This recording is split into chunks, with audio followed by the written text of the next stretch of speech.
আসসালামু আলাইকুম ভিউয়ার্স, আশা করি সবাই ভালো আছো। আজকে আমরা অর্থনীতির দ্বিতীয় পত্রের চতুর্থ অধ্যায় জনসংখ্যা, মানব সম্পদ এবং আত্মকর্মসংস্থান এই অধ্যায় সম্পর্কে জানব। তো এই অধ্যায়ের প্রথম টপিকস হলো জনসংখ্যা।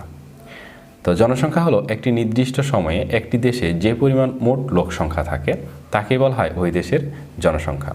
আর এই জনসংখ্যাই হলো একটি দেশের প্রধান সম্পদ। কিন্তু প্রয়োজনের তুলনায় অধিক জনসংখ্যা ওই দেশের সম্পদ না হয়ে দায় বা বোঝা হয়ে দাঁড়ায়। তাই আমাদের কি করা উচিত? যে জনসংখ্যা আছে সেই জনসংখ্যাকে দক্ষ করে গড়ে তোলা।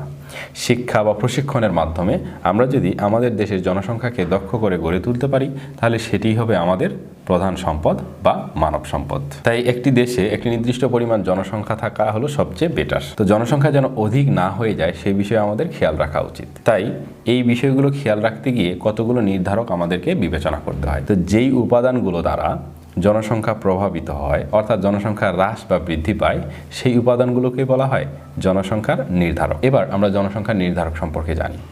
তাহলে যে উপাদানগুলো দ্বারা জনসংখ্যার হ্রাস বা বৃদ্ধি ঘটে, অর্থাৎ জনসংখ্যা প্রভাবিত হয়, সেই উপাদানগুলোকে এক কথায় বলা হয় জনসংখ্যার নির্ধারক। আর এই জনসংখ্যার নির্ধারকের প্রধান উপাদান হলো যে জন্মহার বা স্থূল জন্মহার। জনসংখ্যার দ্বিতীয় নির্ধারক হলো মৃত্যুর হার বা স্থূল মৃত্যুর হার। পরবর্তী নির্ধারকগুলো হলো যে জনসংখ্যার স্বাভাবিক বৃদ্ধির হার, জনসংখ্যা বৃদ্ধির হার। তো জনসংখ্যার স্বাভাবিক বৃদ্ধির হার এবং জনসংখ্যা বৃদ্ধির হার দুটো একটু ভিন্ন।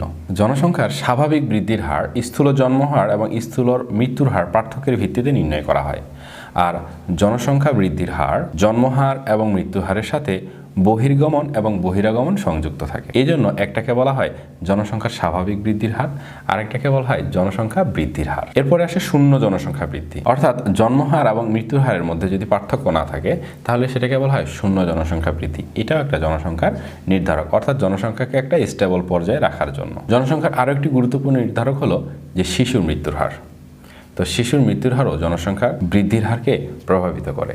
যদি শিশুর মৃত্যুর হার অনেক বেশি হয় তাহলে মানুষ পরিবারে সন্তান নেওয়ার প্রবণতা বেড়ে যাবে, অর্থাৎ অধিক সন্তান গ্রহণ করবে।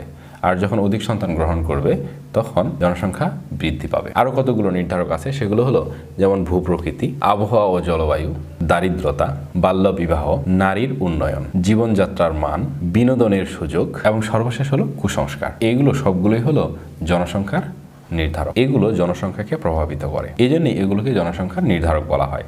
আর এগুলো আমরা এতগুলো জানলাম তার কারণ হলো যে এগুলো আমার এমসিকিউ আসে সবচেয়ে বেশি, যে কোনো একটা অপশনে থাকবে, বলা থাকবে যে কোনটি নিচের জনসংখ্যার নির্ধারক বা নিচের কোনটি জনসংখ্যার একটি নির্ধারক। এই নির্ধারকগুলোর মধ্যে যে কোনো একটা আমাদের অপশনে থাকতে পারে। তাই এই নির্ধারকগুলো জানা আমাদের অত্যন্ত জরুরি। তো এই জনসংখ্যার যে নির্ধারকগুলো আমরা দেখলাম, জন্মহার বা মৃত্যুর হার, জনসংখ্যা বৃদ্ধির হার, জনসংখ্যা স্বাভাবিক বৃদ্ধির হার, এবার এগুলো নিয়ে আমরা একটু ডিটেলস আলোচনা করব।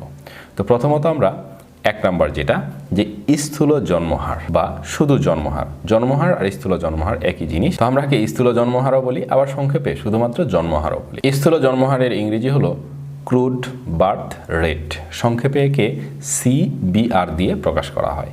তাহলে CBR এর পূর্ণরূপ হলো ক্রুড বার্থ রেট, স্থূল জন্মহার, অথবা এটাকে আরও বলা হয় অশোধিত জন্মহার। তাহলে এই স্থূল জন্মহার কি? স্থূল জন্মহার হলো কোনো দেশের প্রতি বছরে মোট জনসংখ্যার প্রতি হাজারে যে পরিমাণ জীবিত শিশু জন্মগ্রহণ করে তাকেই বলা হয় ওই দেশের জন্মহার বা স্থূল জন্মহার। অর্থাৎ একটি দেশে যে পরিমাণ মোট লোক সংখ্যা আছে সেই লোক সংখ্যার মধ্যে প্রতি বছর প্রতি হাজারে কি পরিমাণ নতুন শিশু জন্মগ্রহণ করলো, আর সেটাকেই বলা হচ্ছে জন্মহার বা স্থূল জন্মহার। তাহলে এই স্থূল জন্মহার আমরা কিভাবে নির্ণয় করতে পারি? কোনো দেশে একটি নির্দিষ্ট সময়ে, সাধারণত এক বছরে, যে পরিমাণ মোট শিশু জন্মগ্রহণ করে তাকে যদি ওই বছরের মাঝামাঝি সময়ের মোট জনসংখ্যা দ্বারা ভাগ করা হয় এবং 1000 দ্বারা গুণ করা হয় তাহলে আমরা যে সংখ্যা পাবো সেটাই হলো স্থূল জন্মহার। তাহলে আমরা স্থূল জন্মহারের সূত্রটি দেখি। তাহলে স্থূল জন্মহার নির্ণয়ের সূত্র হলো যে স্থূল জন্মহার সমান সমান যে একটি নির্দিষ্ট সময়ে, অর্থাৎ এক বছরে, মোট জীবিত জন্মগ্রহণকারী শিশুর সংখ্যা ভাগ ওই নির্দিষ্ট সময়ে ওই দেশের মোট জনসংখ্যা গুণন 1000। তাহলে স্থূল জন্মহার CBR, crude birth rate, CBR সমান সমান কি? TB, অর্থাৎ টোটাল বার্থ, মোট জীবিত শিশুর সংখ্যা, ডিভাইডেড বাই ওই নির্দিষ্ট সময়ে টোটাল পপুলেশন, মোট লোক সংখ্যা। তো টিবি দিয়ে বোঝাচ্ছে মোট জীবিত শিশু সংখ্যা, আর টিপি হলো মোট লোক সংখ্যা বা জনসংখ্যা ইন্টু 1000। এটাই হলো আমার স্থূল জন্মহার নির্ণয়ের সূত্র। তো এটাকে আরও ভিন্নভাবে লেখা যায় যে এই সিবিআর সমান সমান এই টিবি ডিভাইডেড বাই টিপি না লিখে আমরা লিখতে পারি যে summation B divided by summation P into 1000।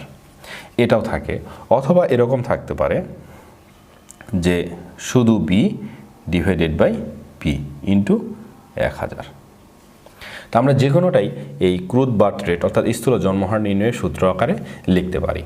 তো এটা তিনটা লেখার কারণ হলো যে যদি কখনো এই ক্রুড বার্থ রেট বা স্থূল জন্মহার নির্ণয়ের সূত্র এমসিকিউ আকারে আসে, তাহলে কখনো এই সূত্রটা থাকতে পারে, কখনো বা এটা থাকতে পারে, অথবা এটা থাকতে পারে। তাহলে এর তিনটার যে কোনোটাই হয়, যে কোনোটাই আমরা লিখতে পারি। তাহলে স্থূল জন্মহার নির্ণয়ের সূত্র আমরা এই তিনটির যে কোনো একটি লিখতে পারি। তো এখানে তাহলে এগুলো কি নির্দেশ করতেছে? এই টিবি অথবা সামেশন বি অথবা শুধুমাত্র বি, এটা কি নির্দেশ করতেছে? মোট জীবিত শিশুর সংখ্যা, এক কথায় বা জন্মগ্রহণকারী শিশুর সংখ্যা, মোট জীবিত জন্মগ্রহণকারী শিশুর সংখ্যা, মোট জীবিত জন্মগ্রহণকারী শিশু। আর টিপি অথবা শুধু পি বা সামেশন পি যাই থাকুক না কেন, এটা হলো নির্দিষ্ট সময়ে মোট জনসংখ্যা। তাহলে এটাকে আমরা এক কথায় কি লিখব? মোট জনসংখ্যা। এটা হলো মোট জনসংখ্যা। তাহলে আমরা কি বুঝলাম?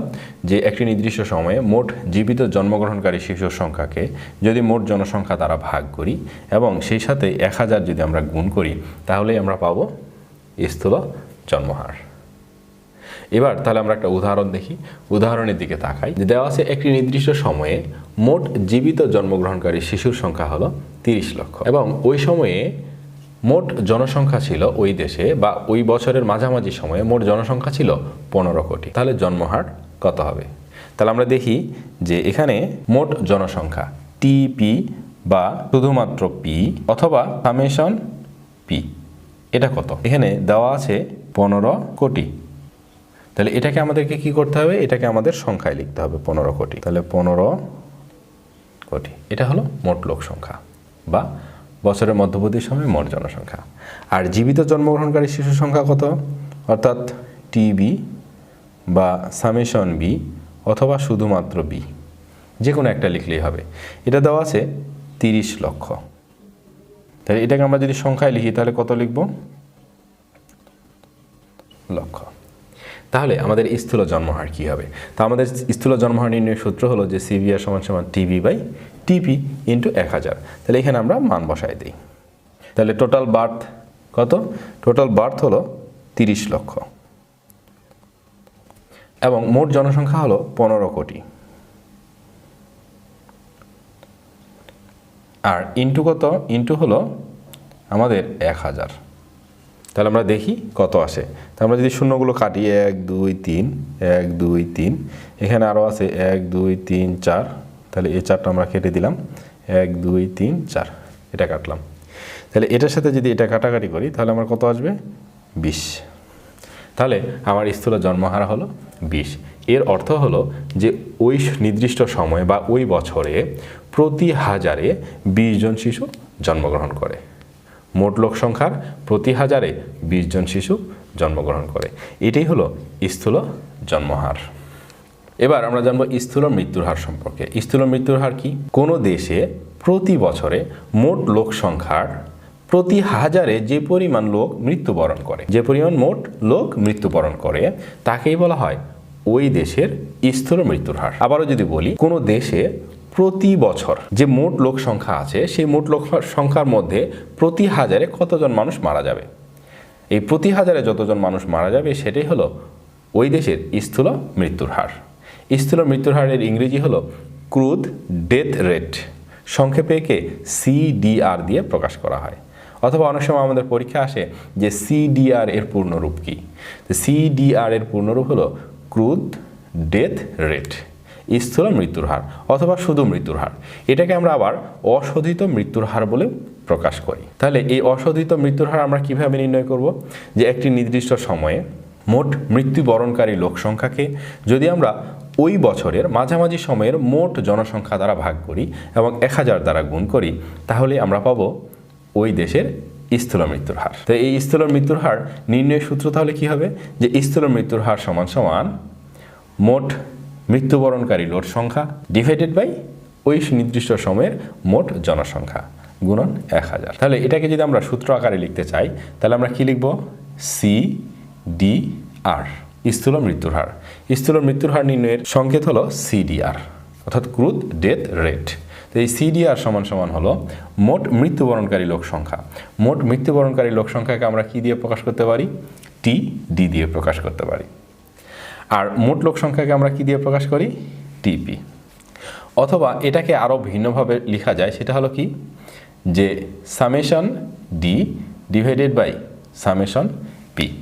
সামেশন D মানে হলো মোট ডেথ, মোট মৃত্যুর সংখ্যা, আর সামেশন P মানে হলো মোট পপুলেশন, মানে মোট জনসংখ্যা। অথবা শুধু D বাই P দিয়েও আমরা প্রকাশ করতে পারি।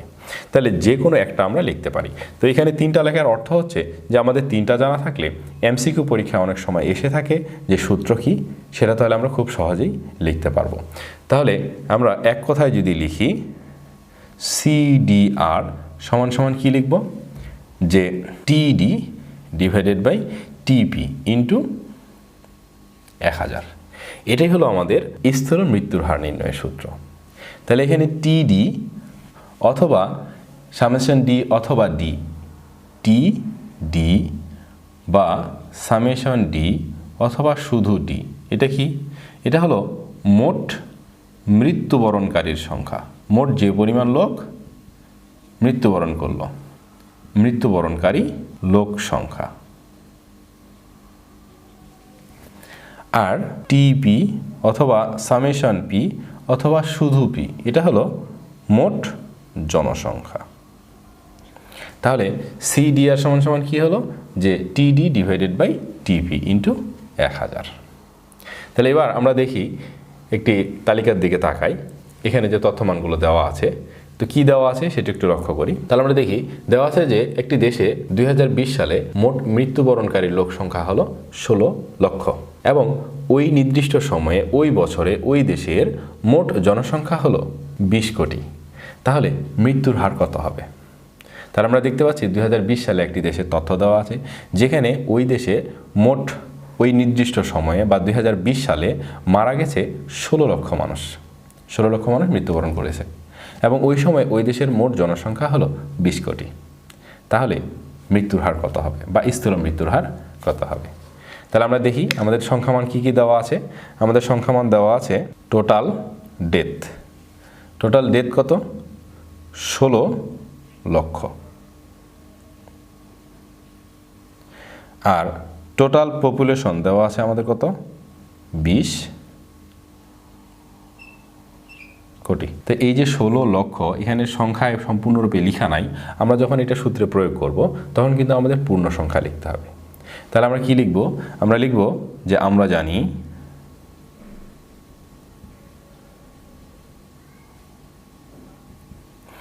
CDR অর্থাৎ স্থূল মৃত্যুর হার।